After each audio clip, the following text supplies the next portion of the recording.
તમે જોઈ રહ્યા છો ઈટીવી ભારત. નજર કરી આજના મહત્વના સમાચારો ઉપર.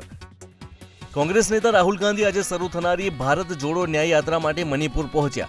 આ યાત્રા 15 રાજ્યોમાંથી 6713 કિલોમીટરનું અંતર કાપશે અને 20 માર્ચે મુંબઈમાં સમાપન થશે.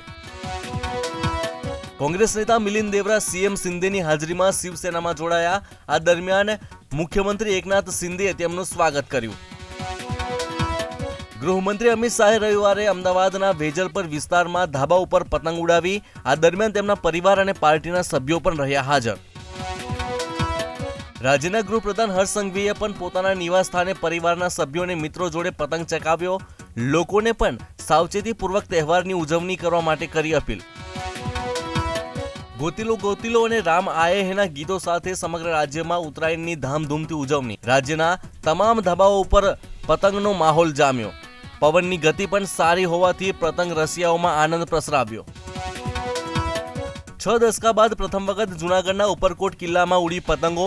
મેયર અને ધારાસભ્ય સહિત સામાન્ય લોકોએ પણ ઉડાવી પતંગો. પૂર્વ કચ્છ પોલીસનો પતંગ મારફતે જનતાને સાયબર ક્રાઇમ માટે અવેરનેસનો અનોખો પ્રયાસ. પતંગની સાથે ડાયલ 1930 બલૂન અને પતંગ સાથે ચગાવવામાં આવ્યું. મૂર્તિલાલાઓ માત્ર 2 દિવસમાં કરોડોનું ઊંધિયું ઝાપટી જશે. આજે વહેલી સવારથી લોકોની લાગી હતી લાંબી લાઈનો. લોકો ઉત્તરાયણના રંગે રંગાયા. દિલ્હીમાં ઠંડી અને ધુમ્મસનો માહોલ.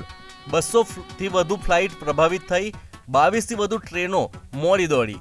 અસરગ્રસ્ત ટ્રેનોમાં આઝમગઢ દિલ્હી કેફિયત એક્સપ્રેસ 3 કલાક મોડી ચાલી રહી છે.